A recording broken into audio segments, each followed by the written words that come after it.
Hello on the rockers, get ready to work, hennies, as we welcome drag queen Latina Fair, Drag Race alum and performer Salina EsTitties, aka Jason Du Puy, if you're rich and a top. We're going to talk about life beyond drag and some drag hot topics. Get ready with my co-host, model musician Steven Dehler, and me, your sassy host with the sassy most, buttons and bows and pantyhose. It's On the Rocks podcast. The place where too glam to give a damn. Raise a glass.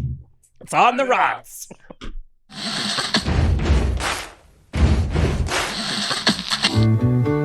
Thank you for being Boulevard. Life is a banquet, and most poor suckers are starving to death. I'd like to propose a toast. This is On the Rocks with Alexander, where I drink with your favorite celebrities as we talk about fashion, entertainment, pop culture, reality TV, and, well, that's about it. So pop a cork, lean back, and raise a glass to On the Rocks. Fasten your seatbelts. It's going to be a bumpy night. Well, welcome to the show. Follow us on Instagram and TikTok at On The Rocks On Air, and on Facebook On The Rocks Radio Show. Send us an email. Book us for a pride, wedding, funeral, quinceanera, bris. We don't care. We'll show up. Info at ontherocksradioshow.com. Also, we've been showing up in Palm Springs lately. If you've seen us out and about, send us your comments, guest requests, guest questions, and buy us a drink if you see us out. Please, yes. This show is presented by Straw Hut Media. You can watch and or listen to every one of our over 400 episodes at ontherocksradioshow.com, YouTube, Facebook Watch, on I Love Gay, LGBTQ, and Bearwood Magazine. For free, by the way. We're bringing the show to you for free. Yes. Steven, have you ever done drag? No. Because people are like, oh, you're so beautiful with your eyes and your face. And I've worn wigs, I've worn makeup, I've worn But heels. you haven't done drag? Isn't that drag? No, because... You just wear wigs and makeup Well, for I've worn wigs for drag. like various photo shoots, and I've worn like... You've worn an octopus once. True story. You loved that one. Here's a fun fact. Before Steven was on the show, Oh, God. literally 2 weeks before, I made fun of him on the show, and I didn't even know him because he was a model, and he took a picture with an octopus on his head. I'm like, he's just missing the crabs. It's all right. I missed the show. I didn't watch, so it's all right. Then you became part of it. How fun! All right. Well, you and I are drinking, but as usual, we never drink and drive. So we have our designated driver today, the diva today. Besides us, Salina EsTitties, California born and raised. She spent the past decade as a leader not only in the LA drag community and sober community, but as a booked and blessed diva in the entertainment industry at large. Her original drag shows have received tremendous acclaim. She's won Best Drag Show and Best Drag Queen for the Los Angeles Blade Best of LA. She's written and released a wide variety of parody videos on YouTube, many of which have reached over 1 million views, just like her Grindr profile. She's also a musician, having released 2 holiday tracks, a political anthem, and her hit, Find Your Light, that was featured on RuPaul's Drag Race Season 15. She has led commercials and national print campaigns for Lush, Pure for Men, Sephora, Nintendo, Calvin Klein, and Billboard and Ally Bank. I need a bank account. Committed to social justice activism, she's partnered with the AIDS Life Cycle at the LGBT Center of Los Angeles, the Alliance of Housing and Healing through an annual Best in Drag show, and the Gay Men's Chorus of LA, which she starred as their guest performer this last year. And I will let you know, she also donates a lot of her time to the community. Her film and TV work includes RuPaul's Drag Race Season 15, of course, Legends of the Hidden Temple on the CW, yes, Queen, and Dope Queens, in addition to appearing in AJ and the Queen, Modern Family, It's Always Sunny in Philadelphia, and A Star is Born with Gaga and Cooper.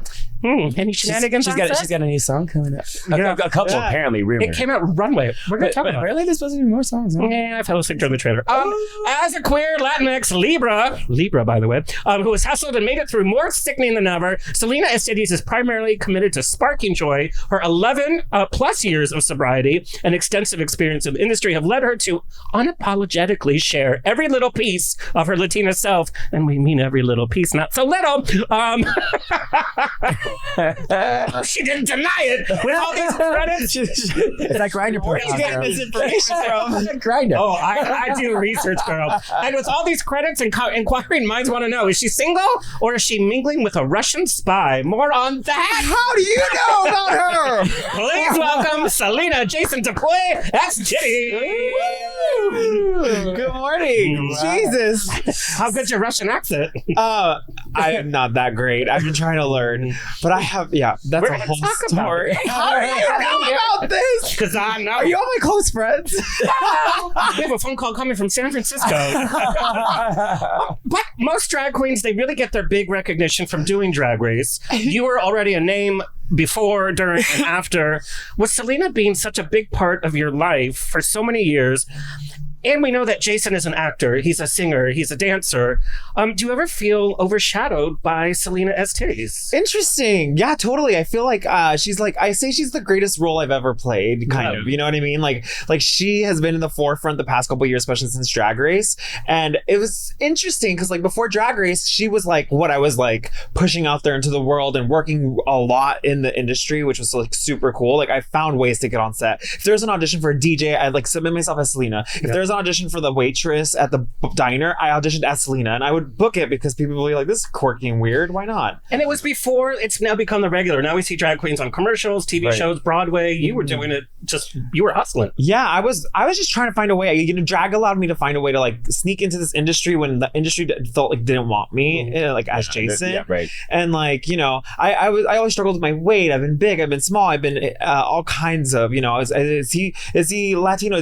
If some people think I'm Asian, like, is he white? Like, I'm not Latino enough looking. Yeah, like I didn't know how I fit. So Salina allowed me to create like this persona who could be the leading lady that I never get to be as Jason. But it's interesting now, it's been like 3 or 4 years since my season of Drag Race. I'm in a place today where I'm like, and there's been 500 seasons since. Literally, hello, Drag Race Ecuador. Honey, Drag Race Santee Alley, like Drag Race Vaseline Alley. Yes, I'm Well, winner. if you've seen the recent season, there is Santee Alley. Well, yes, and they love her. She might win the season. It's crazy. And Alley. You never know. But yeah, it's interesting. It's been such a with the bang of Drag Race and getting shot out the cannon, like experienced life as Salina in that way after I'd already been in the industry, which is a totally different shift and different, especially social media and stuff. I'm in a place today where I'm like, okay, well, who's Jason now? Like Salina's had her moment and like I'm getting freaking old. Like I'm not as young as my hair might make me look. Like I'm getting old. And it's like, I look at like Juicy, like on this current season of Drag Race doing the flips and stuff. And I was like, oh, I never performed like her, but like I was able to like slay and be fierce like that when I was younger, but I'm not young anymore. So I'm like, how do I survive in this industry now with like getting older and like not being able to rely on these old little tricks of mine? So I'm like, okay, well, what has Jason got to bring to the table? So it's been cool to kind of discover that. Well, we're going to dive into that. And it's funny because Lisa Kudrow's come back with the comeback. Oh my God, it's so good. Oh my God, it's so good. I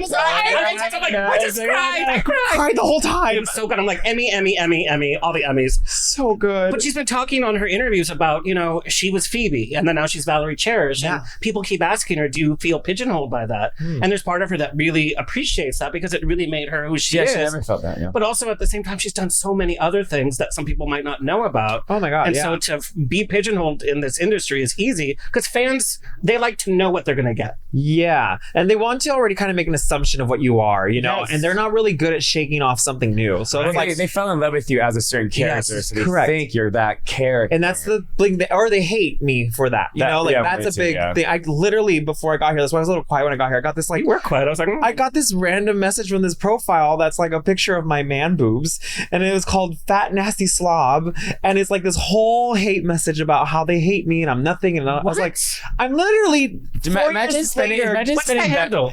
It's Fat Nasty Slob. Okay, everybody, you know what to do. But like, whatever. That's so weird. But I'm like, somebody would take so much time. I'm still getting that's what the thing about it. It's like they're spending how much time did they take to like write that out? Like that's just. But it's interesting. Oh, that's why Trump gave us like a 2 week. He's like, I got a message. I got a message. Nasty Slob. Of course. The first thing they said was, "You do not represent us." I was like, okay, cool. It's still a thing. Okay, well, this feeds into to one of my questions. It's a little bit later, but why not? You've been on this health journey for the last couple of years. Working on it. I want to look like that guy. Look at those titties. Look at those ass titties, baby. I want titties. Titties. They're so nice. We all have titties here, just different kinds. Titty equality. But you have been on this health journey and you've been very open about it. You've shared about it. You're going to the gym. You've been eating well. You and I judged something at a bar and I'm having fries and here you are with your asparagus, like literally. But you've been very open about it. And so we've seen you go from the curvy girl to your fit, happy self right now. Just like when Melissa McCarthy, Jennifer Hudson, Rebel Wilson. A recent photo of her. She looks great. She looks even thinner than the Oscars. But there's also this contingent of the curvy girl fan club that's like, okay, you were about body positivity. Potty Potty. Potty positivity. How about potty positivity? Exactly. I know. That's a different show. That's on the Rocks After Hours. But when then you get healthy, like people have gone after Rebel Wilson saying, oh, well, you just turned your back on the whole curvy girl community because Lizzo as well. Lizzo too. It's like, oh, because you just wanted to be skinny this whole time, but because you weren't, then you said body positivity. And then there's this backlash and there's this anger because people of a certain size feel left behind. What do you say to that? Interesting. I don't know. I was like, it's weird because people like were like, oh, you were never like fat. And I was like, oh, I was chubby though. Like I definitely did not feel like happy in my body. But I think that's the key phrase though. It's feeling happy in your body, right? And like I think, when people see someone that they relate to and then they change, they're like, wait, you're the reason I felt seen. And they're famous and celebrated. Yeah, it's interesting. I feel like it being on the spotlight with Drag Race, the way I looked at that time too, it's like I had no other choice but to have to accept myself, or like, what's the alternative? The cameras are there. You know what I mean? Like, they're gonna hound you regardless. There's no denying what I in front of the camera, like all and it's like I have to look at that and be like, this is what people see. Am I gonna hate me too? Like even though I'm already getting all this hate, no, I have to love me in this way. And finding that was a process in the moment too, because like of course I wasn't happy with my body, but like this is what I was in the moment. So it's like one time I remember going to the beach and I was so insecure about taking off my shirt, and a friend of mine was like, look, your body's not going to change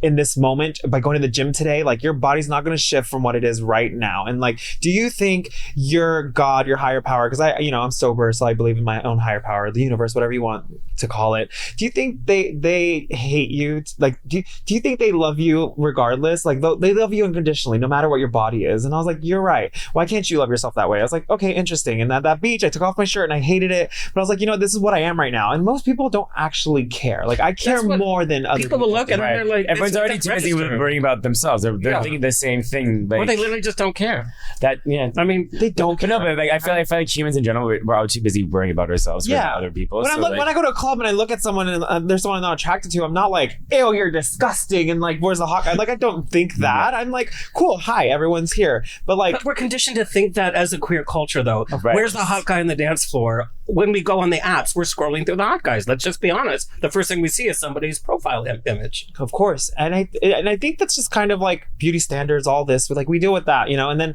the entertainment industry on top of that. And then being gay on top of that is a whole other aspect, a whole other layer. So ultimately, like... And being Latin culture, we're told happiness is food. My nickname was Gordo like growing up. That was...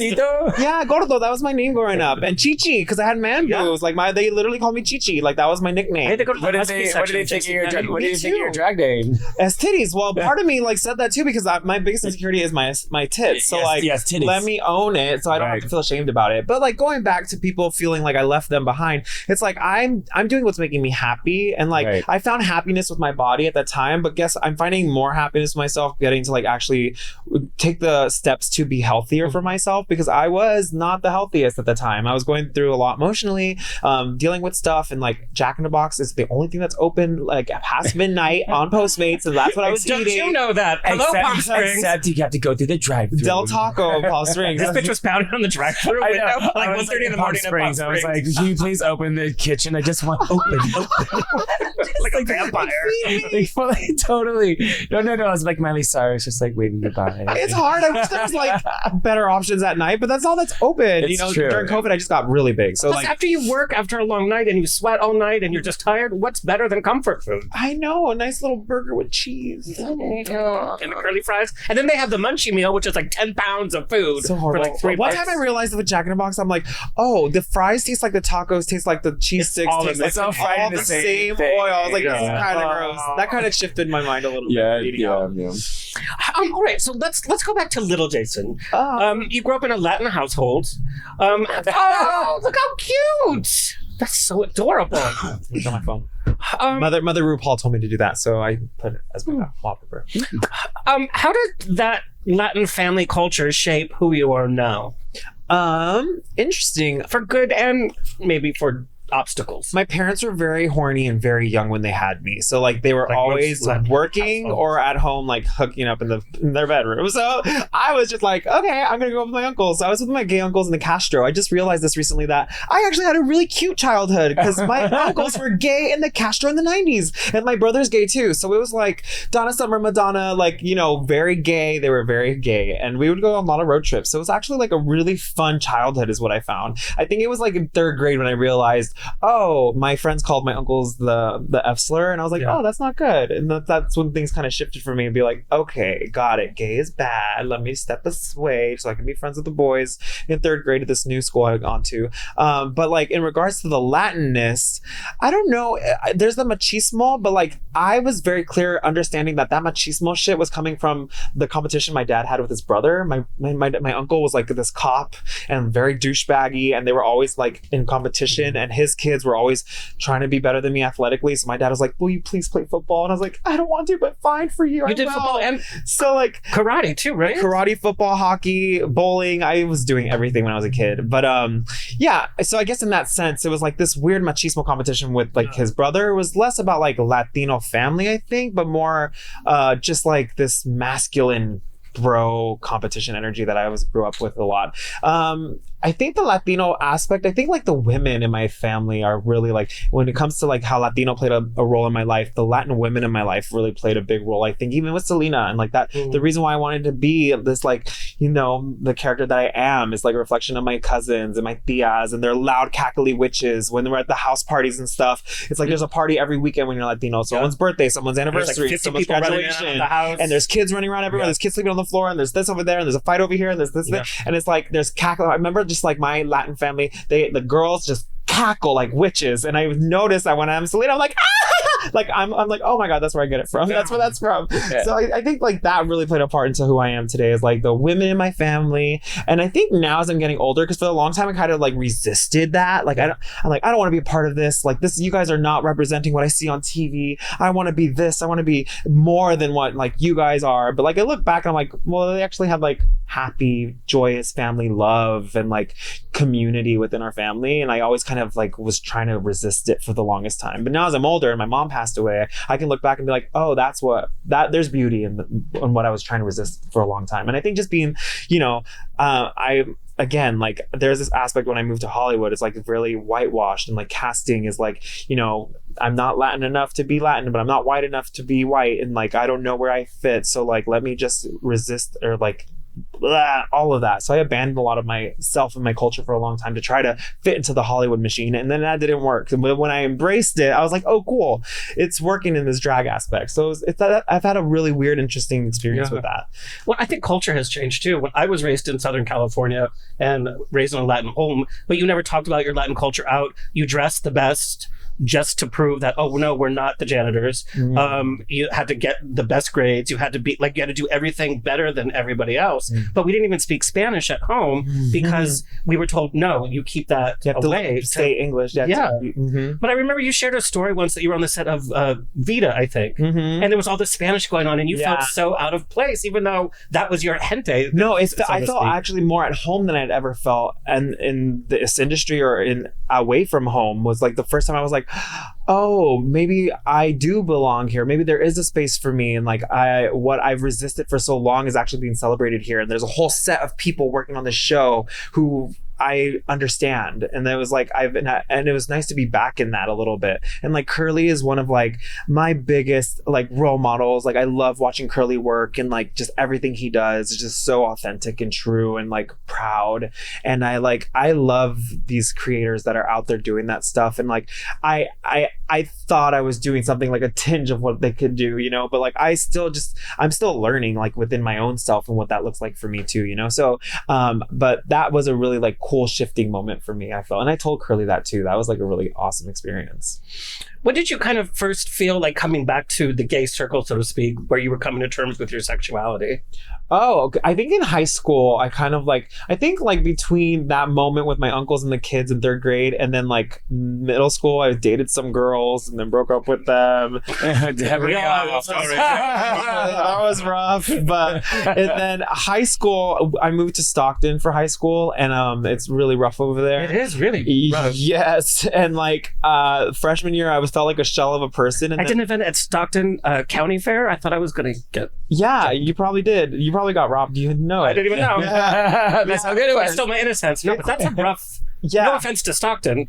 No, I'm and sure I grew up in a newer development called Weston Ranch, which is like these brand new cul-de-sacs, but like everyone there was like this, it was just, it was dressed nicely, but still the same hood rat shit. But I grew up in that, and that was like rough in freshman year, but then I found theater, and I found choir, and I found dance team, and I found all these arts, and like I kind of got in there and I started to find myself, and I had a little gay friend, and like he was like my best friend, and we were just being gay and doing musicals, and my teacher was gay, this big old gay bear. And so I was like, okay, cool. I always knew I was gay, but like there I was able to like kind of lean in a little more and like discover myself more of like what I like, what I want to do. But before that, again, like I was playing these sports and I was just doing stuff just to kind of survive. But yeah, it was then that I kind of embraced it. So it sounds like you had some positive influences. I grew up in a Latin household. There were gay people, but they still haven't come out. I mean, I was the only one. Well, my uncle was gay. So I always thought too, like if my parents ever had a problem with this, like I'm gonna be like, well, I grew up with my gay uncle in the Castro, bitches. Like, what do you expect? And so I had a fight ready to come back. But my brother came out first when he was 16, and then were you like, oh, you took the You took my thunder. You took my rainbow thunder. No, I didn't really care. For me, it wasn't a big deal. I was like, I think you guys already know, and like I shouldn't have to say anything. Right. It shouldn't have to be a big deal.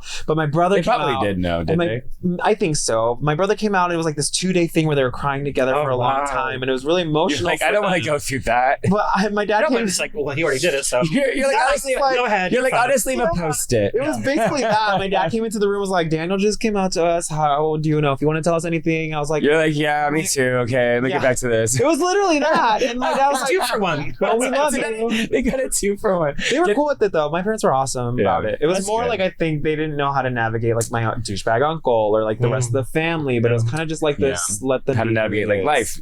And I did feel like a sense of like, well, I have to make something of myself to make their like approval of me worth it in a way. And I feel like I have ever since I'm even moving out to LA. I'm like, no one really did that for my family. So like, work. He's already out in LA. Look at him. So yeah, it was always a little bit of that. Now, drag wasn't always in your blood. You had seen early seasons of Drag I Race. never wanted to be a drag queen. It's such a dumb career You want to be a queen of drag. Why would anyone want to do this? But you're a professionally trained performer, and you know how many queens go on Drag Race and I'm like, I'm a performer, and they can't sing, they can't entertain, they can't learn dance steps. But you got your BFA in musical theater. Yeah. You studied at a professional Hollywood dance company here in Los Angeles. Edge So you had all this going. So you kind of touched on this before, and this is something I went through. I used to be I would go in all the auditions at Debbie Reynolds' studio. And Yes. Oh my God. Rest in peace. I miss these old school places. Like they have the playground now. In-person auditions, and the piano player would you would know the piano player, and he would like give your note if you. Oh my God. I was just in October I was I had gotten a call back to go to New York because I was auditioning for Rocky Horror, the revival that's out right now, or the previews right now, and I got to the final callback, and like in those callbacks I didn't even bring my binder because I like forgot that that's a thing, but like I had to go to the pianist, I had to be like, this is the tempo. I had to sit in front of the table and do my thing. I was like, I haven't done this since college. Like this is crazy because everything's over Zoom now. Right. And do you know how much I love that you shared that you wanted it so bad and you didn't get the part, but I love that you shared it because it's such a real part of, people think, oh, you're on Drag Race, so the whole world is your oyster. It's like, no, you still have to work. Yeah. And there are still no's in the 1000%. career. So I love that you shared that so much. Oh my God. I just turned 35. I paid my own ticket there to like get to go to the audition, and like, that director I worked with in La Cage a couple years prior at the Pasadena Playhouse. I was there opening night. You were. And like that experience was so full circle for me because I got to be back in the musical theater world. It was my first equity show I've ever done. And RuPaul and the producers of Drag Race came to opening night as well. They were there. He was there in front. He was in front of you. He left early. He did. Well, you know something about about that? I wasn't in those scenes. No. I wasn't in those scenes. You were That's great. why. I have some other notes for other people. Well, I think that show really changed even their perception of me from Drag Race, and seeing me in such an elevated professional platform. It's like, oh, this isn't just a bar queen doing splits on the pavement at beaches. This is an actual working professional with professional actors. And I got a message from one of the producers that was like, you were fabulous. We can keep our eyes off you. I was like, this is the most beautiful message I've ever tell you. gotten. So I was a fan of Salina EsTitties. So going in, I was like, oh, they'll probably give me some shtick to do and all that. But then I saw you, like you said, as the performer. I was blown away by you, and I kept looking at you. And I'm like, oh, the main character's over here doing whatever. I'm like, whatever. It was so cool. But it was seeing you in a very different element. Your chemistry was different. Your part in the story, you were a performer. It wasn't like just seeing the persona. Well, people know me as the EsTitties, baby. EsTitties in the house is so crazy. Oh my God, you guys are little, like,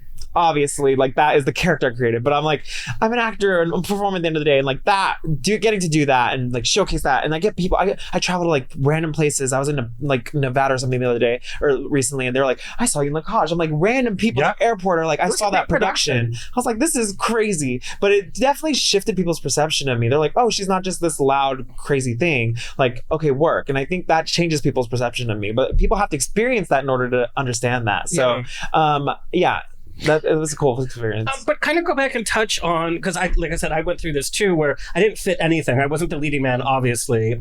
But then, like, for like the ensemble or some of the smaller pieces, you had to, like you said, you had to be the ensemble guy, which is always the guy in the tight pants and the tank top doing the fussy. And it was like, well, what the hell can I do? And at the time, diversity was not a thing in casting. So, it was like, okay, my options were so limited, and I felt awful after every single audition.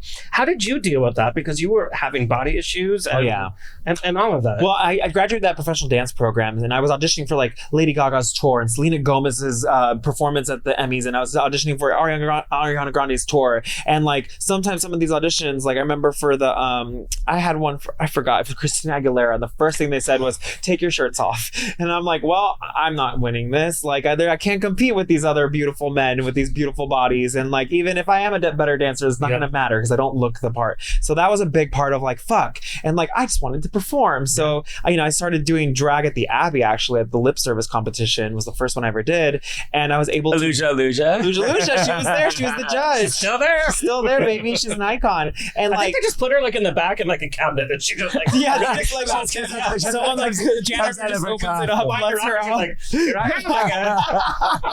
I love her so much. She's an icon. She's like a real queen. You know what I mean? She's like a queen. She's the queen's queen. She's a queen's queen. And I auditioned, or I performed in that competition, and I won. And I was like, oh, I'm able to dance and do what I want. And obviously the girl parts are so much better than the boy parts in like these Broadway shows. I'm like, I get to be Mimi from Rent. I get to be Elphaba on stage. Like I don't have to try to be a man. Right. I've been that too. I've done that as well. So like, that's kind of like what intrigued me about drag. I was like, I get to play these parts that I will never get to play as a guy. Let's be honest too. You also were inspired. You went to Best in Drag.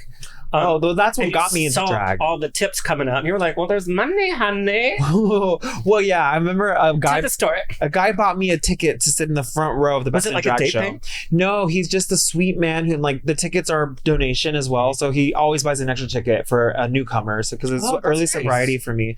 I had like a couple months of sobriety at the time. He's like, "Come see this show. You're gonna sit in the front row," and I sat by myself in the front, and everyone throws money at this show, like to donate, and so there's all this money fall around me when I couldn't afford my rent and didn't know how I was gonna eat that night, and I was just like, wow. So it wasn't that I thought drag was get me money, but I was more touched about like how passionate people were for what was being presented on stage. So I was like, work, I want to be a part of this. And they said, come dance. So the next year I was a backup dancer for a queen, and the next year they're like, do you want to be a dog? And like I backup dance as a dog behind the queen. The dogs are the ensemble girls who like pick up the money. And then they're like, do you want to compete this year? And I was like, okay, sure. So the year I was getting ready for my be a contestant on Best in Drag show, I started doing drag like out in the clubs because I was like, might as well try to do this and like perfect my the craft as I'm learning. And my character for Best in Drag show at the time, because Best in Drag is a parody not PC show. It's very campy, catty, witty, and inappropriate. And like, but it's an extravaganza. But it's and full production. That's how I learned drag. It's like campy and stupid and out there in character. So my character was this like this little cholita from East LA who didn't know how she got pregnant, and that was my whole premise. Her name was Maria Lopez. Oh, that old story. Maria Lopez. The idea is that she's the Virgin Mary, like Maria. So that was my whole concept. I give birth on stage. That was my talent. Like I want to be a professional dancer, so I'm doing flash dance and I'm doing the whole dance and I'm having like hot flashes and I'm throwing up. I like eating a pickle on stage and I give birth and it shoots into the audience, so the judges laugh. And I ended up getting first runner up and I didn't win. So like whatever. But I kept doing drag after that. Right. So that's kind of how my drag career started, was because of that show.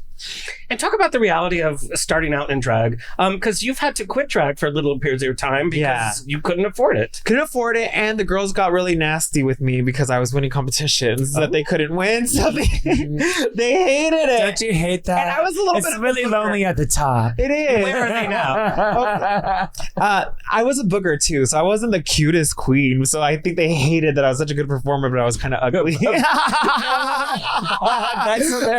never had the like cutest face, and I had braces at the time. Why does it go the unibrow when he's winning? Braces? I had braces at 24. Yeah, Drag queen. Drag queen. Hi, I'm Salina EsTitties. Just a drag. It was the daddies really loved the braces. I thought it was a little. Of course weird. they did. Right. It's a paper shredder. You know what I mean? No, well, no, it's because he looked like a child. Oh God, Euphoria. Yeah. Oh my God, I have to go back and rewatch it. I just did. I remember. He won't shut the hell up about it. I love it.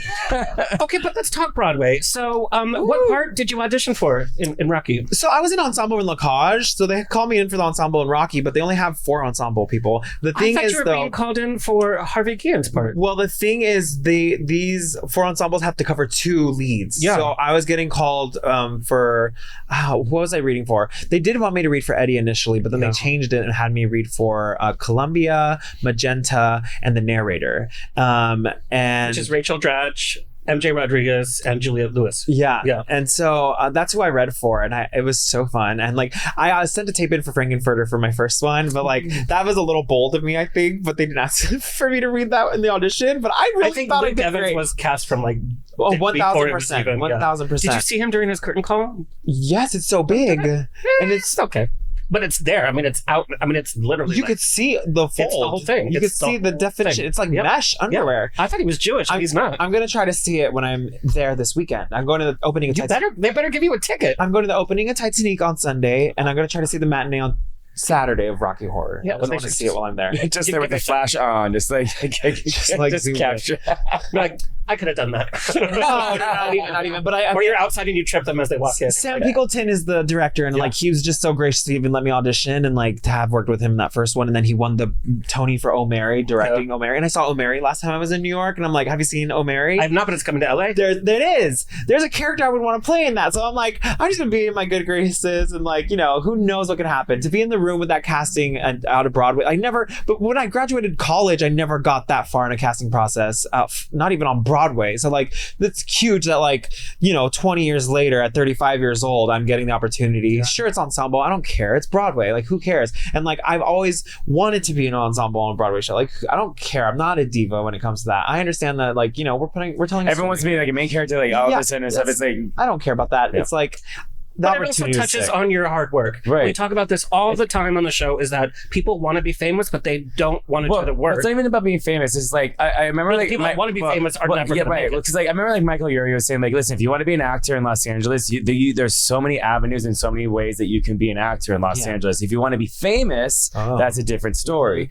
But if you want your tits. Right. Titties. It's one way to do it. But if you want to perform, if you want to work on your craft, there's so many avenues to be able to do that. I think about it too, and like queens who want to get on Drag Race. There's queens who want to be on Drag Race so bad, and like, yeah, I wanted to be on Drag Race. Their end all be all. But what's the reasons behind it? Like, I want to be on Drag Race because I want to like go forward in my career, or I just want to be famous. Well, that's the thing that I enjoy watching now after being on the show, and like I'm having to do everything I was doing before the show after the show now. There is no navigation system, there is no roadmap, there is no one telling you where to go, what to do, how to do it. There's a lot of managers who aren't really managing, and and there's no one telling you how to do a lot this. of like PR, that's not loud PR. noise. Loud noise. It's just noise. But a so lot of queens get off the show and they don't know what to do, and so we forget about them. They're not doing like what you've done. You've created your whole brand. Well, you had a brand before, but you've established yourself separate than Drag Race. but I had to, right? Like I did that by doing everything I was doing before Drag Race. Like Right. every time I didn't get Drag Race the years before, because I auditioned 5 times. Every time I did,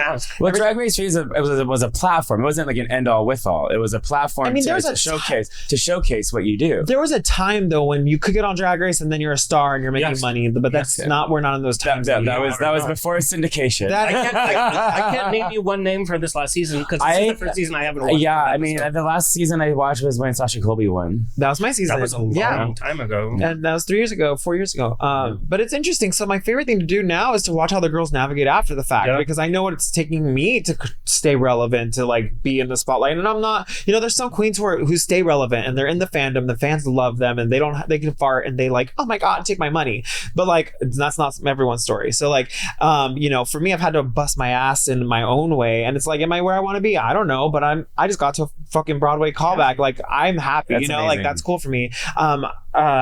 But you do kind of have to carve out your own lane, especially today when everyone's an influencer and everyone's famous and everyone's a bigger celebrity than you are, and it's all about the numbers you have. And it's like, that's not going to sustain me having. We were just talking about. Like, I personally can't stand having to create my own content for a brand deal. Like, bitch, I want to go into the studio and have you guys edit it and do all that stuff. Bitch. So like, but there's people who Like I'm in time. I'm supposed to just show up and be there. You edit all the these crap. kids these days are like, edit, and they're good. And like, I'm not that anymore. Like, I wish I had this technology when I was younger. Even OnlyFans now are becoming like Hollywood movies. I'm just like, I was just talking to time for someone who that? wants to start it, and I'm like, girl, it's a lot of work. It's if you don't have an editor, if you have money to pay an editor, you have to edit yourself, and then like there's a lot of And then you content. someone that responds to all your messages and everything Baby, like that. it's a lot. Like, And there's- it's a team. It takes a village. You can't afford to have something like you were like, you don't have an assistant. I'm like, no. What do you think I am, Trixie, bitch? No, it's not the case. Like I am. It's not. That's not the case. People are like, what do you mean you stay in this hotel? I'm like, yeah, I stay in this hotel. Like I'm not a diva when it comes to that, but it's like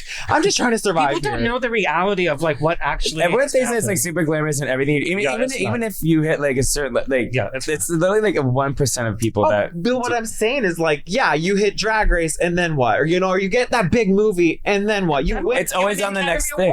You win an Emmy, or like on the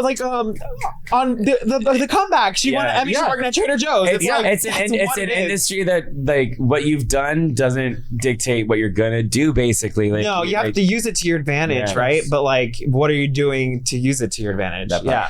So, and this is a question I had, and you answered it because my question was, if you were to go to Broadway, would you go to Broadway as Salina EsTitties, or would you go to Broadway as Jason? Here's the thing. Both. I don't think they necessarily pay drag queens more for being on Broadway, but like, say Bob, right? Like, I don't know how much he got paid, but I don't know if he got paid more for being a drag queen, but it's, or it's Jinx. 3 more hours beforehand that you're there at the studio. Like when I was in La Cage, I would show up 3 hours before everyone else to have to get into makeup. I have to pad, which is like super disgusting and uncomfortable, but that's what the drag queen is, right? So, but I don't think Broadway or theater necessarily pay. They don't pay a lot to begin with, but like they're not paying you extra for that. You have to fight to get like your makeup kit paid for. You know what I mean? Because that costs. I use more makeup. So like, I don't know. Those things are weird, but I would love to do something as Jason. Like I wouldn't mind. What show would get you on Broadway? Besides Rock I would love to be Chi-Chi in a Tu Wong Fu Broadway musical. See, that's a movie that makes sense to make a musical, not these other movies that they're making it a musical. Like Mrs. Doubtfire did not need to be a musical. I didn't even see it, but like I already know I didn't need to watch that. I Doubtfire that. But like Tu Wong Fu as a musical would be iconic, and like to be Chi-Chi would be like a dream come true. Like that, she is one of my inspirations for Salina. So like that would be awesome. If I'm thinking of shows that are out right now that I would want to do, or from like even classic Broadway. I would love to be in the Heights. Like In the Heights is one of my favorite all-time shows. I've done a chorus line many times with the original choreography, so I love a chorus line. What part? I always play Don for some reason, but I would love to play Paul. I don't know if I'm too old now, or I don't know, but it's theater. Ages yeah, ago, later. right? Doesn't look that old over there. But yeah, I don't know. I'm open. I don't know. It's Broadway too. Like theater is just like such a passion project. You know, it's hard to pay the bills. I feel like when it comes to theater. Wait, it's something that you want to do for your art, versus for your soul. Yeah, that part, it keeps you alive. So we're not going to ask a bunch of Drag Race questions because everybody's already asked you so many. But I do want to talk about leaving the show. I know leaving the show was very difficult for you. When you came home, you felt like a complete failure. You escaped to Palm Springs, I think, for a little bit. Great place to escape to. Yes, especially, I don't even remember that time. Oh, I know, so honey. long I have your ago. hotel receipt. On demand. He's not joking. He'll find it. But talk about how that defeat kind of felt for yourself and how you kind of climbed out of that. Well, there's two things that I don't think people realize is the show gets filmed and you leave the show back to your regular life, not being able to talk about it with anyone. Because everyone does. They don't put you in the hotel for the rest of the... They do it for the rest of the show, right? Filming. The rest of the period of the... Once you're eliminated, you go home. They changed that. You used to have to be in the hotel by you just have to yourself. be. You have to stay there in the hotel. Because they would bring you back for like a finale episode or something. Right. Or didn't they'd have random episodes where they'd bring like a few girls, Back, but they also didn't want any of the girls talking about. Of course, it depends on the This season. is back when it was like filmed in Simi Valley. Yeah. Well, now they have like a trailer park, so it's like so it's still filmed in they Simi live Valley. across the street in like a sound stage with the trailers, and like they don't go to a hotel hours away anymore. But anyways, you leave the show, you go back to your regular life, not being able to like promote yourself or talk about that you're doing. So you go back to your regular gigs with the regular booking But fees. did everyone already know that you were gone? Of course, everyone knows because you've disappeared all summer. But it's right. still like you're not supposed to talk about it. But you're still nobody at that point. And then you process all your trauma with it, right? Like I process all like everything I went through. Like, oh, I suck. I'm at the bottom. All right, Because you thought you did a bad job. And how did you think about like what you were perceived as? Because you never know like what you're going to. Well, that's the scary part too, right? Like in my mind, I'm like everyone loves me. Like everyone loves me in LA. Like in the reality, everyone did love me back at home. Like I was beloved, and like I had no one ever said anything about having an accent or like my character of Salina. No one ever said anything. It was never a problem for anybody.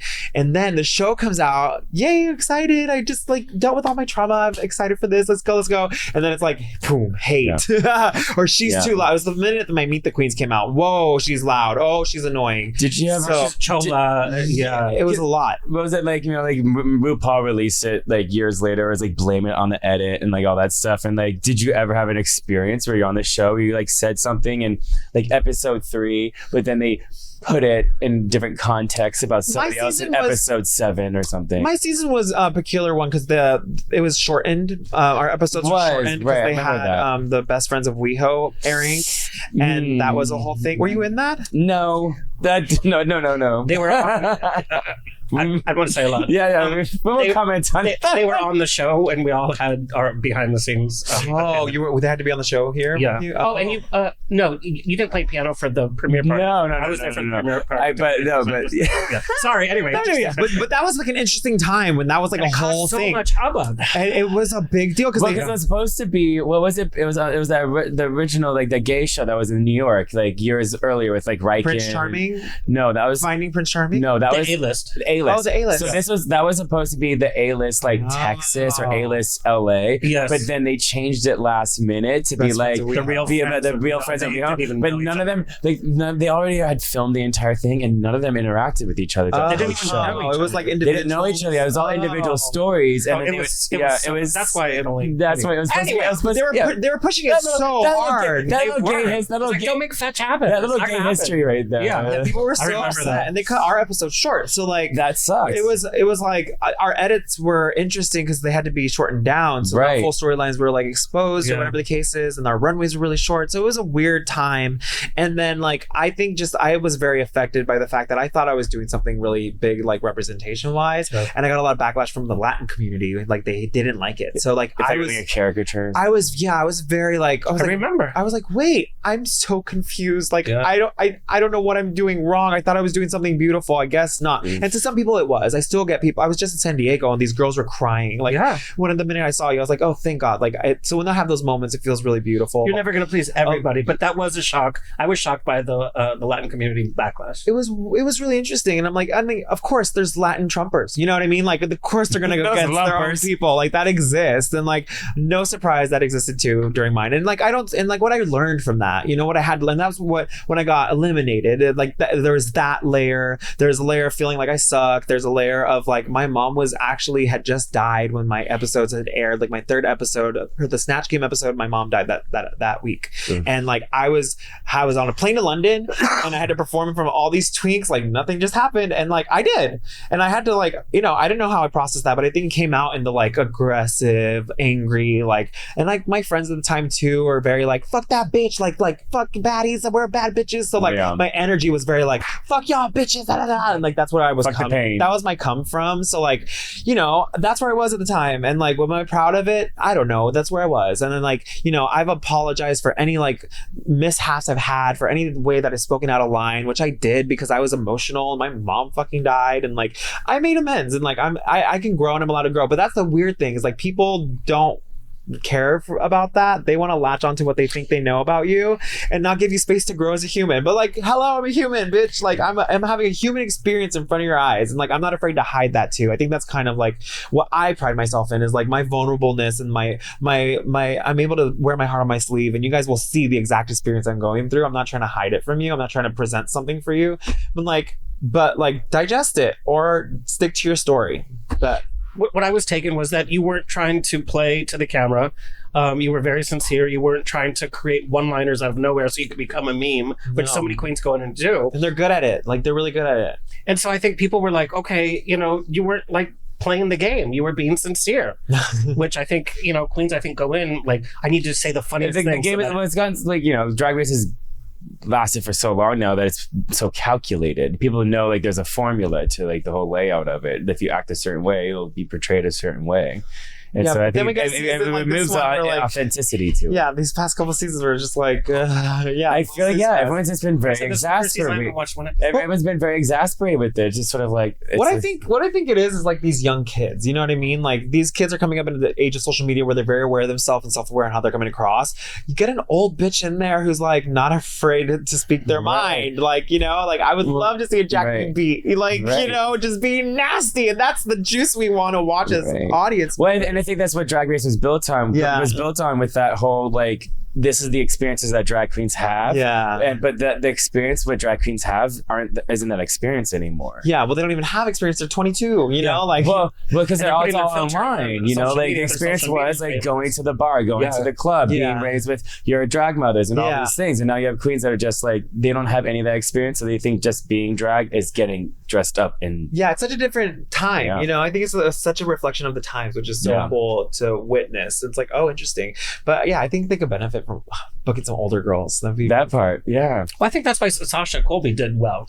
I mean, Sasha Colby had been around for so many years before that, and I guess she was not wrong when she said she's your favorite drag queen's favorite drag queen. And I was like, because it's true. Like I've known her forever before she on the show, and I was like, everyone just was like, she was like everyone's mama. Like she's the best. She took care of every. I got to reconnect with her like a month ago. I saw her like Tropicana, and I was like, oh, I love her so much. Yeah, so good to see. She's the best. I'm like, it's always a love fest. We're all fighting for second place here, you guys. Like, please, this is the Sasha Colby show. We just live in it. Okay, we're gonna do a little hot topic. All right. Yes. This has come up over and over again on social media. Should drag queens use GoFundMe to pay for life's expenses? Most recently, I forget who the drag queen was. She was being kicked out of her house by her mom. Oh, that's not. And so she was going to be homeless. So she took. Well, that's different. That's different. I thought about hip pads. But it's along the line. Also, Eureka O'Hara took to GoFundMe. Her drag daughter created a GoFundMe so that she could pay for recovery expenses for her surgery.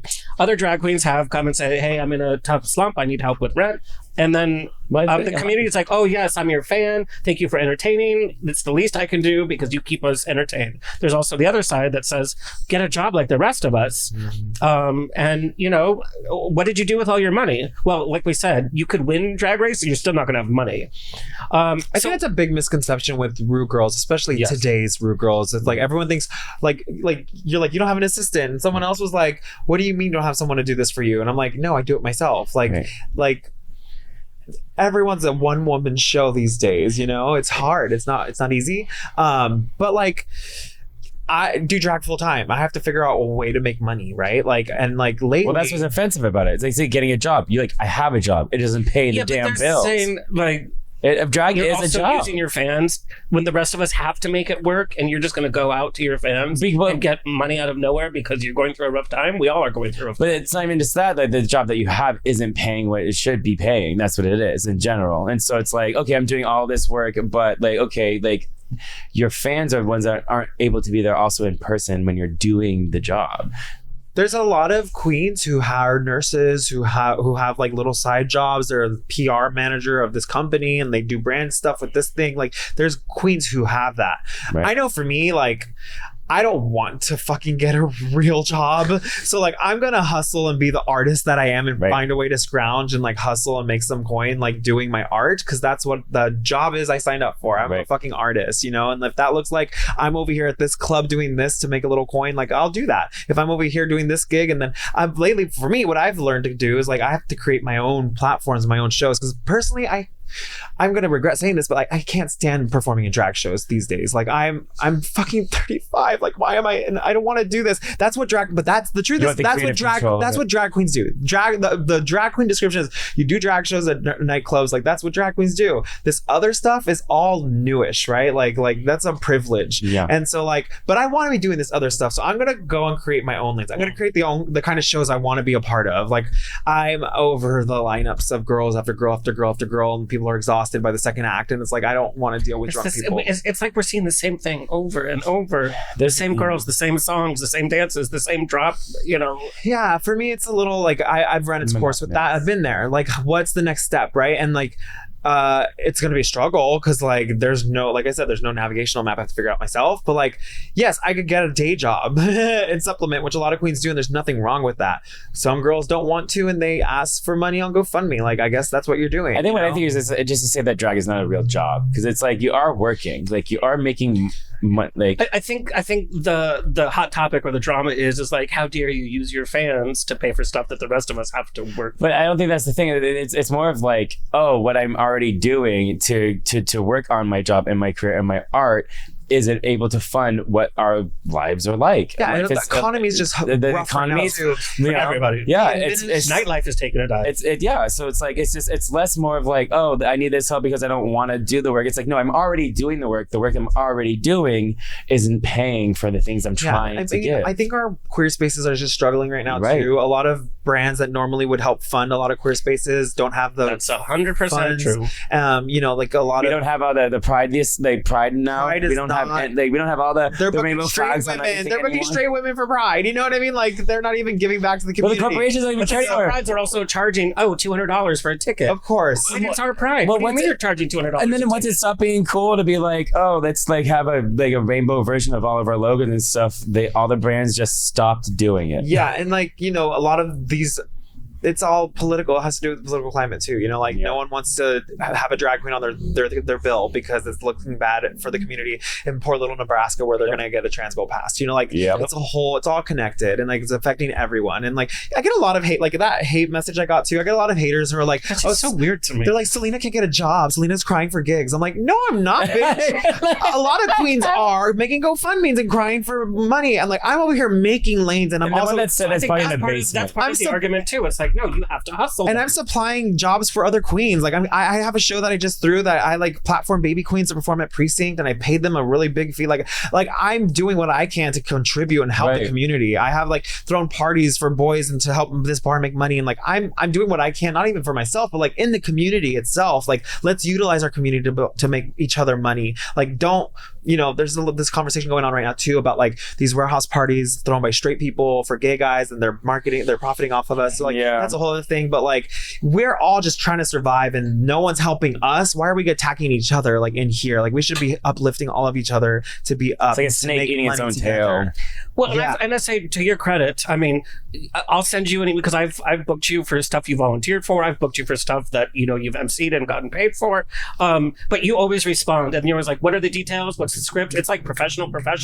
There have been queens, we won't say anything, that have asked me say their names, but they're like, "Can you help me get booked anywhere? I'm just running through whatever." They don't follow I'll refer through. them to 5 different people. They don't respond to emails. They don't phone call. I know exactly who you're talking about. And it's like, wait, you got offered this much, I know, and you're crying about that you can't pay your bills. I had a queen tell me.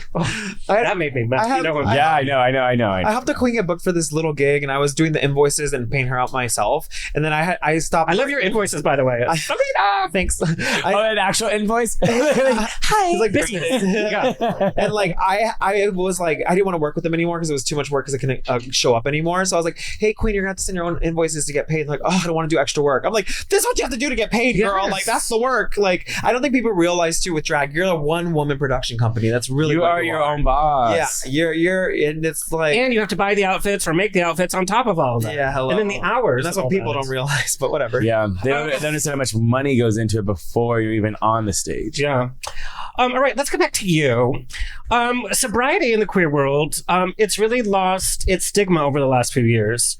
We as queer people are talking about choosing a sober life. We're celebrating sober lives. Some prides are even incorporating sober events. spaces. Yeah. What do you think's changed where that stigma has kind of gone away? Because I'm sure you felt it. I mean, you came out as sober like over a decade ago, and it was like, oh, sober? Then you came party. No, but you do come out as sober. It's like coming out with your friends. A little bit. Because then people are like, oh, you can't party. Oh, we're not going to invite you anymore. Or you're not. People don't really care anymore. I feel like if they do care, it's because they want to do drugs, and they're like, oh, well, sorry, I don't want to hang out with you because I want to go do drugs over here. And like, that's what I encounter mostly. But like, in the general sense, I think COVID really like created a boom of kids who like aren't drinking, and that's why the bars Gen Z doesn't. Yeah, they don't do. They do mushrooms, I guess. I don't know. Like And kids aren't. vape. Yeah. Yeah, I think it's cooler to be I don't know. sober these During days. COVID, my drinking. Sure, which a lot of people, I'm sure it's like a rough time. But I think maybe this new generation is like sober's kind of cool. It's kind of cool to like not do any of that stuff. Is what I'm seeing. Plus, it's expensive. It's so expensive. I think that's what the real issue is. That it's just so expensive. That's why life is dying. Well, a drink is like $21. That's like you get it half at the Postmates. You buy one round of drinks for your friends. You're already at like $120. Yes, that's crazy. I can't imagine when I go to like a birthday dinner. I and remember, people are like, drinking. yeah. I'm like, I remember when we first started going out and like it would be like, oh, let's get a round of drinks, and I was like, $45, for your 9 friends. yeah, that's right. Anymore. You've been very open about your sober journey. Yeah. You really hit rock bottom. You were pretty much homeless. Mm-hmm. Can you talk about how you got to that point and then how you got out of it? Yeah, I think because I had found meth when I was like 20 years old, and How did that come to you? Now you're saying like I found meth, like it was like religion. I found meth, like I saw a pipe on the ground, and I was like, no. Hallelujah. No, I had met this. Like, I was a creature of the bathhouses back in the day. The Hollywood Spa was like the biggest playground for me when I was a young gay in Hollywood, discovering my sexuality and exploring and like experimenting, and like there was a lot of the bathhouses these days have a lot of meth people in there. That's what they go to do it because they don't have places to go do it, so they go to the bathhouse. Like, I think it's very common across the US. That's where people go, and like a lot of bathhouses here have been closed down since then. But like back then is where I had met someone who was doing it, and I was hanging out with him because I was intrigued and it was hot, but I was like not going to do what he was doing. And I was actually in a show at the Celebration Theater at the time. It was when I was 19. Love Celebration Theater. I was Support Celebration Theater. Yes, that was doing a show called Bashed. It was a 2-person pop opera back, directed by Amina Kaplan back then, and I was the understudy for both roles. And I had to go on one weekend because the lead couldn't be there. So I was like, after this weekend, I'm gonna try that stuff that guy's smoking. So I did my show, I left the show, and then I went and I tried it for the first time, and that started my little like downhill spiral from there. And like my roommate kicked me out because I was bringing shady people into the apartment. He's like, we don't want you here anymore. What did your family say? I had everything from them. They had no idea. They just thought I was being like successful in Hollywood. Like they didn't, and when I'd see them, they couldn't tell like I hid it very well. So when I told them I had a problem, I had already been sober at that point. And they're like, oh, okay, well. You got sober without their support? Yeah, I just got sober on my own. I met this guy who brought me to a meeting, and he was like, and I was like, okay, well, I won't do meth anymore. I'll just drink. So then I just drank, and the drinking led me to do meth again. And I was like, oh crap, here we are. Condition learning, you know. And I would call him, and I'd be like, I'm going down again. And he's like, you sound like a broken record. If you want to change your life, meet me here. And then he hung up on me, and then I'm Changing by Jennifer Hudson came on my shuffle. I was like, what are the chances? I'm not even making this up. Was this 2007? I'm Changing came on, and I was like, oh, this is a sign. And so like I went to another meeting, and that was my first day of sobriety. And I like never went to rehab because I was like, I don't want to do that. So I'm gonna do the work to not have to do that. It's not and I've just been sober ever since, and I've done the work, you know, and I really learned what it is we do in 12-step meetings. What's going on here? What's the problem? How do I solve it? How do I fix it? And I'm very self-aware and self-internalized, and like I'll figure that out so I don't have to go do that. So yeah, I was like uncomfortable enough to like try to change myself, and I think that's what happened. It takes a lot of strength. I'm so curious as to being homeless and then how you even get out of that, because you're fighting addiction. You're being sober, so you're having that challenge, and then on top of that you have to like find a job, find a place to live. But like, how do you do that? And there's the stigma that you live on the streets. Yeah, I had this job at the time at Hollywood and Highland at this place called Delush. It was like a milkshake place. So I would work there like twice a week, and it was enough for me to scrounge by. And like a friend from college had just got into this new apartment, and he needed a roommate, and he like hit me up. He's like, hey, I'm looking for a roommate. I was like, I'm coming, I'm on my way, because I was living with that crackhead, and like it was getting bad over there with all my stuff. Yeah, so I got all my stuff, and he dropped me off, and like threw my shit on the floor, and I put it into the apartment, and I started doing meth in there, and that became an issue with my roommate.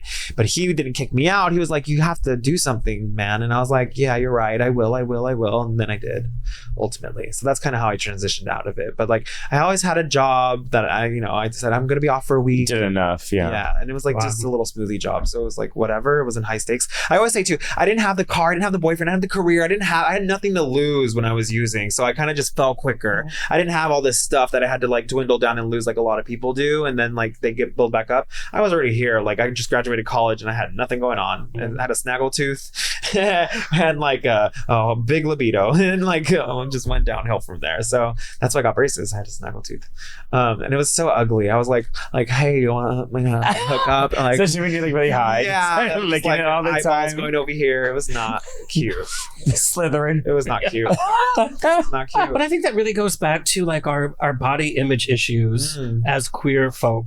Yeah, I got really skinny on the drugs too, which is a big reason why people do a lot of drugs too, right? But I think we also put ourselves in certain compromising positions just to feel that attention and connection, even if it's sex with somebody that we not normally, but it's just like we feel validated for that second. Well, we're talking about that a lot right now with me and my friends. Like, dating in LA is really hard, being a gay boy in LA. And like me and my friend were talking about how like it's almost common for like guys to like not show that they're hurt by like someone who kind of like I could hook up with you, and then we could be out, and then like there's the kind of guy who what I can hook up with someone, and then that someone I can see them in the club, and that's the show, you guys. They'll like ignore me, you know what I mean? They'll be like and there's almost this feeling of like, that doesn't bother me, whatever, but like it does bother me. Like I was just intimate with you, and like you're treating me like I'm a nobody in front of your friends. I think it's sort of like the misogyny of like masculinity of that we have to like pretend that we aren't unbothered. Yeah, and that's not healthy. I think it's important for us to feel those things, right? And like there's this big mask that keeps getting built as we like go and try to venture and be someone and find someone, and all we want is for someone to like us and love us and all this stuff. But it's like I end up taking loads in a van, and 50 loads in a van as a come dump. Not me, but like that's where people go. And like you sounded pretty sincere. And I have to say, like, no, I love doing that. That's what I'm all about. And it's like, I mean, I don't want to kink shame anybody. Not at all. No, like we love you, van come dump, but like like something leads us that way. Desperate Housewives, like, van come dump. But it is a sense of validation. I mean, for lack of a better term, being filled with filled with love. No, but really, it really That's is. true, right? But like there was a time so when I turned 35 in October, I had like a little depression because I'm like, what the fuck am I doing at 35? Yeah. Like, why am I drag queen? Like I was having a whole thing and like what's going on? Identity crisis. Yeah, a little bit. Yeah. And like I was looking at like the guys I was dating and like, why am I single? Like why can't I find anyone? Like, is it LA or is it because I'm a drag queen or do I hate myself? Is that why? But like just kind of figuring out what's going on. And like I'm at a place today where I'm like just trying to embrace Jason a little more and like love myself a little more. And like how the hell are you gonna love someone else if you can't love yourself? Like, it's a very cliche, but I think it's very true. 100%. And I think people are starting She was never wrong when she said that. People are starting to spot that. Like I force myself to go to Hot Dog on Sundays just to like put myself in Boyland. And Hot Dog's a great place because there's all different types of people. There's great energy. It's so great. It's a little naughty. I love gritty. I love Mario Diaz so much. Mario. Like a Big Fat Dick was my first exposure to like hot gay nightlife, and like that is I just love what he creates. He's just such a community person too, and like I forced myself to go to Hot Dog and like find confidence with myself out of drag, not using Salina as a crutch. Like I see people notice that I'm Salina, but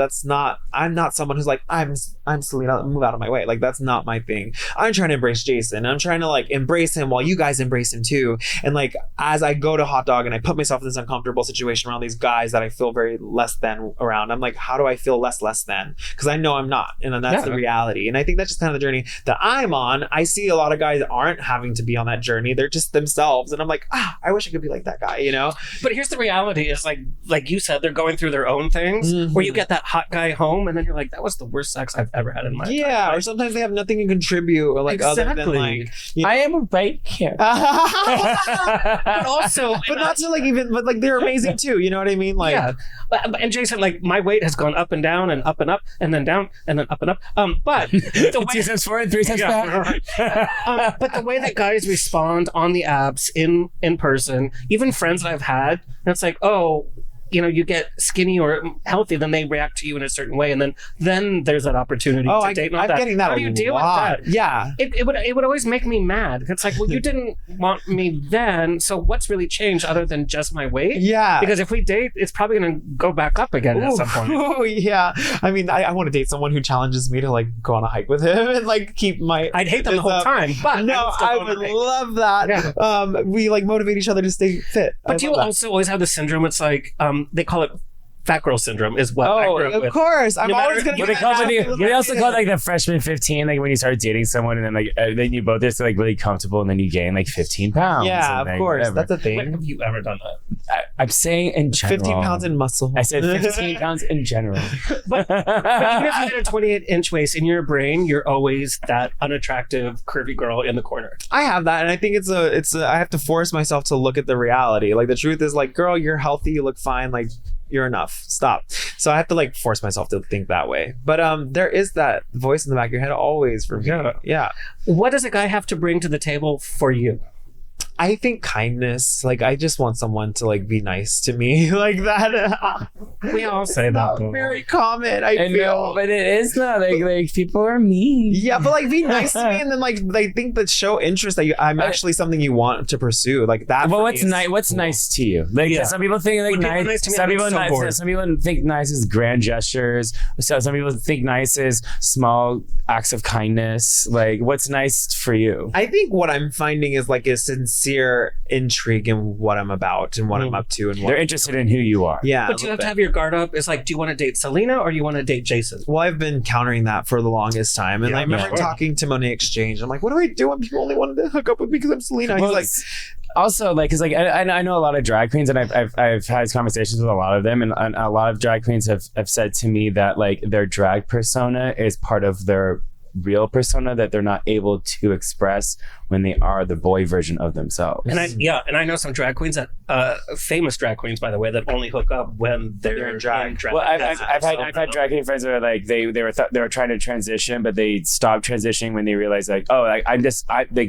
so is there ever a part of straight guys have a thing for drag queens? Oh, it exists. Well, do you ever have like an insecurity that like your personality as Salina isn't the same as your personality as Jason, and you're not, and that attraction to her personality makes it so that you want to be her more than you want to be Jason. Like, yeah, no, I'm her when I have to turn it on. Because you're a character. You're a character artist. Yeah, right? I know how to turn it on. Like boom. But like, But as you as a boy, you're just as engaging and just as fun. Right. well, thank you. Because I think because I was gonna say like still part you of view drag differently. Like your drag is as a character versus I'm being myself. I've had to find a way to like combine them, Right. and like that exists too, you know. And I know how to make it super crazy and loud. Let's have a good time, you guys. Yeah. But I know how to like also be myself and like relax and like Romantic dinner. With bring it back, Yeah. you know. Mhm. So What like did Monet say to you? Monet, Yeah. because I was like Monet, like people only hook up with me because they want to hook up with Salina, and Monet's like, well, bitch, are they hot? Do you want to fuck them? And I'm like,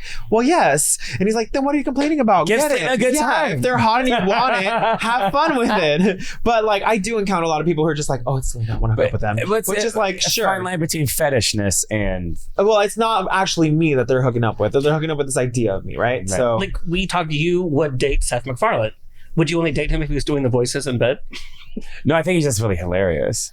I think he's just fucking funny as shit. and he's kind of hot, isn't he? I think he's attractive. I think he's hot. Yeah, no, I think he's hot. Too. All right. I think Seth, I hope you're watching the show. I would slobber Seth Rogen too. Oh my god. Seth Rogen. Yeah. No!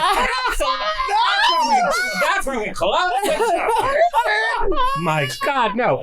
But true or false, are you dating a Russian spy who No. may or may not live in North California? I met a Russian in San Francisco recently, and we made out in drag, which was super fun. And This is where I was going. So you putting in?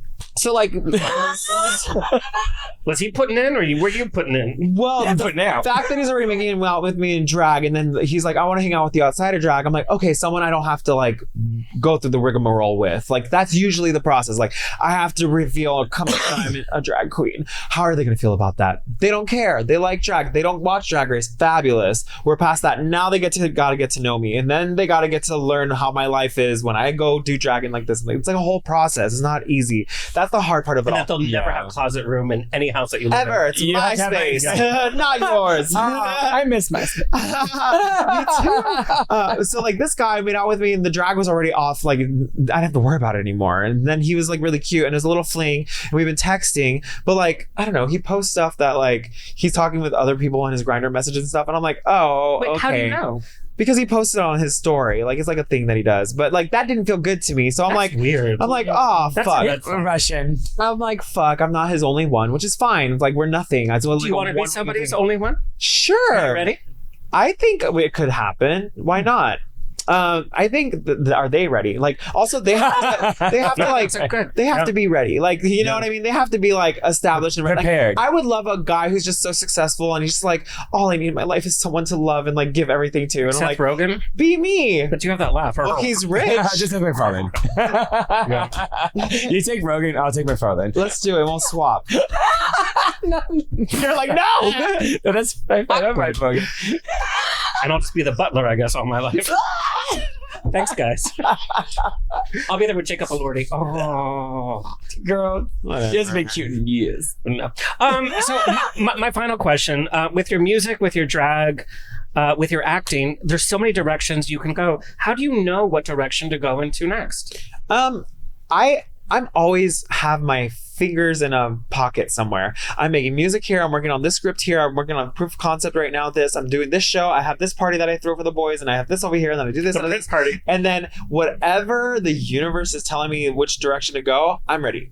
Oh, you want me to be a musician right now? I have 3 albums ready to go. Here you go. Here you go. And I do. And they're Broadway's calling. Oh, baby, let's go. Let's go be a Broadway actor. Oh, I have an audition for this film.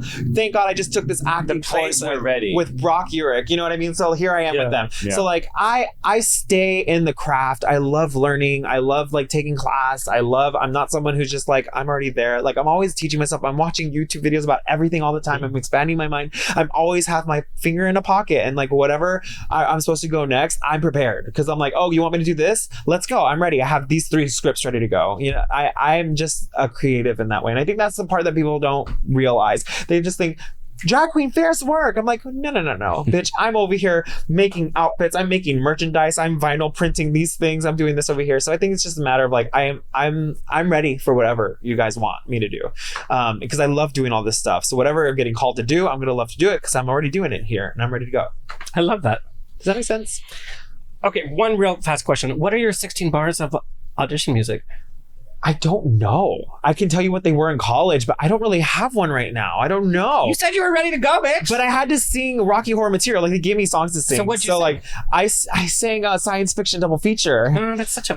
But I made it fun. What are you talking about? It was Okay. good. I liked my rendition. It was cute. And it's really cool in my voice, too. It was really creepy. But, like, I could see those red lips. my bars I usually sing is I'll Be Here from Wild Party, Andrew Lippa's Wild Party. Yeah, I don't know okay. if you know that. When you cry, I will hold you. But my theater, proper theater cut was Why God from Miss Saigon. I don't know if you know that. Are you kidding me? It's so... Do I know that? When it was at the Amundsen for like 3 years, I Yeah. could do the student tickets where you could be up in like the whatever. Yeah, that's such an annoying song though. It's so He's so annoying. whiny. He's just crying. I don't like that character. It's dumb, but like... Please don't doubt me, Ellen. Remember when he Shows, did that with the it shows off the range as a baritone. Yes. Oh, yes, it does. But it's yeah. operatic. Yeah, and you can gives do that. Yeah. But whatever. I could use recommendations. I haven't been Heaven around. on my mind. In Jesus Christ Superstar. I think you would tear that I up. don't know that show. You Yeah. better learn it. I just saw Cynthia and Adam. I'll go do my research. I just saw Last 5 Years of the Hollywood Bowl. Oh, Rachel was great. She was so good. I love her so much. She's so good. I love her so much. How was Ben was Ben. He's So was fabulous. Yeah. He has that kind of voice that is like, Bernadette Peters has a voice. Like, Yes. we'll be able to replicate Ben's voice when he's Yes. like an old hag too one day. Yeah. I love it. All right. What's your message to your fans? Where can people find and follow you? You can find me at EsTitties on Instagram. That's EsTitties. And you can follow me. Have everything I'm doing. I have Drag House Rules coming out this summer, which season 2, which I filmed, which is really exciting. I have a lot of exciting things coming out this summer as well. So stay tuned. Fabulous. Where can people find and follow you, Steven? Only Steven Dehler on Instagram, and that's pretty much it. Yeah. All right. Well, that's it, folks. No one goes on Twitter anymore. Twitter X. Twitter X. That's it. You never know who's going to show up here. It's always a grab bag of fun every weekend on the Rocks. Big thank you to our engineer Xavier and to Straw Hut Studios. Yes. I'm glad you were prepared. Sorry. Please like, share, and subscribe so we can continue bringing this fabulous programming coming your way. For free. Until next time. Stay happy, stay healthy, stay sexy, and if you drink, Stay tipsy. This has been another episode of On the Rocks. Tweet me and slide into my DMs on Twitter and Instagram at On the Rocks On Air. Find everything On the Rocks for free at OnTheRocksRadioshow.com. Subscribe, like, review, and share. Until next week, stay fabulous.